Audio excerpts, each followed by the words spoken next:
This is your daily dose of American drone dominance, and we're talking about the Trump executive order from June 6th of 2025. We've got 8 slides here that we'll step through, and essentially what the Trump administration's doing is they are signaling that drones will be the future of aviation, and this also includes air taxis, cargo drones. I'm especially excited about cargo drones. Drone delivery, which for so many years companies have been working on drone delivery, and really the technology's there. They just have been stymied. The regulations have held them up. And then there's also other commercial uses. I've been involved in companies that do inspections, and there's a lot of mapping and photography that are used by drones. There's actually over 1 million commercial drones in the US in about 2 years, and that's going to be growing very rapidly after this order. The goal of the order overall is to fully integrate both the commercial drones as well as what's called advanced air mobility, that's the air taxis and flying cars, to fully integrate them into the national airspace. And that will be happening. This order has a lot of great things in it, and it will help accelerate that. Some of their key goals, of course, is to accelerate the testing. That's been stymied. Routine drone operations, that's something that we're going to see going forward. And then scaling production. We'll talk more about that in other slides. And then expanding the export of our drones, American-made drones. And the real key for that component, of course, is reducing reliance on foreign sources. A lot of Chinese drones in the U.S., very few other countries come into the U.S. It's just really a price point issue. And what we're seeing now is that DJI, who's they're the big player, they're probably going to have fewer customers just based on new regulations that are going into effect. But in terms of the policy here, to accelerate the integration into the national airspace, what they're doing is they're changing the rulemaking, and they're focusing on speed, which is absolutely essential. They still have to focus on safety, and they will. The FAA's put a lot of policies in place to watch for safety with drones and also the air taxis, but they've got to, and they're planning to move to more risk-based. And it's really to get to this routine advanced operations. You can't get there if you have so many regulations that it takes months, if not years, to get a Part 107. And there's a new order called a Part 108 that's coming out probably by January 1st, which will help accelerate the policy as well. Really to expand the drone dominance in the US and then ultimately in the world, we've got to enable routine, what's called BVLOS, which is beyond visual line of sight operations. And I believe this order is going to do that. They're looking at accelerating the commercial and public safety drone deployment for beyond visual line of sight operations. And they're deploying specifically to do that from a regulatory standpoint. They're deploying AI tools that will review these Part 107 apps much quicker, and it's going to be very effective. The real key here is they're going to be eliminating the onerous requirements, and there are a lot of them. And there are so many reasons to say no, and they've got to find reasons at the FAA to say yes. In terms of integrating into our economy and our airspace, it's really all about autonomous operations. These drones have the capabilities to operate autonomously. It's very safe. They're currently navigating, if you look at the drone delivery companies and then many of the commercial companies, they're navigating over cellular. It's an exceptional network for the airspace that we're talking about for drones. It has great ubiquity, and you can use satellite as a backup. You're also seeing air taxis and flying cars. We'll see more integration of them. They've got a little bit of a further road to go before they get integration because they're carrying passengers. But the real key from the integration standpoint is that FAA and the DOT is going to be pushing development, testing, and then scaling these operations.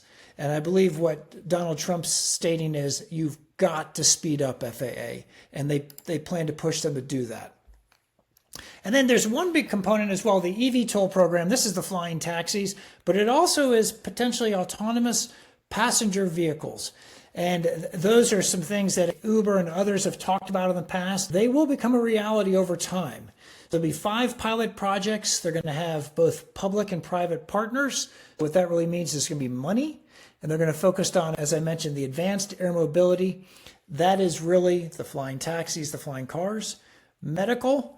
Great company Zipline is doing a lot of medical work in the U.S. as well as overseas, Zimbabwe and other Rwanda and other countries.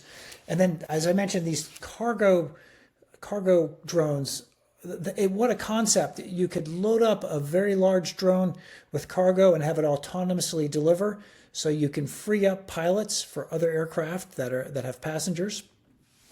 There's also this rural access component, and that really means distance. So they're going to be working with the eVTOL companies to try and get, especially the electric eVTOLs, to get some distance. They're not going very far right now on a charge, maybe 20. No DJI logo here or graphic on the side. And the reason for that is DJI, they have about 70% of the US market, even worldwide, 70%. And you're going to see that slim down because there have been some concerns about DJI's ties to the Chinese military. And so you don't see their drones on military bases or even near them. And doing here, and I love it, he's pushing manufacturing to the United States. So he's trying to rely less on foreign entities for the supply chain. And this is a pretty quick move for an executive order. In 30 days, he wants to identify the risky suppliers, and then in 90 days, secure our own supply chain, which is absolutely imperative, especially on the military side. And then in terms of civil drones, this is what's great. We're going to be promoting the manufacture of civil drones in the United States, and they're going to put money behind it, loans, equity. The other assistance component here really has to do with potentially helping companies market their drones internationally, and there's some other facilitation with that. But the beautiful thing is when you put money behind a program, you put big loans, then you actually get tremendous development. We have a lot of creative people in the U.S. who have some great ideas and some great engineering they've developed for our own drones. It does take money. And other countries, especially China, they've put a lot of government money behind their programs, and we're going to see that in the U.S. And this is vitally important because if you look at the Ukraine, what's happened there in that war, that Russia-Ukraine war, some very low-cost drones have been used to destroy high-value equipment. The Army and I believe the Air Force they're ordering millions and millions of, gosh, that's the right term for it, expendable units in warfare situations where they can probably for a couple $1,000s go out and potentially take out a piece of equipment that's worth millions.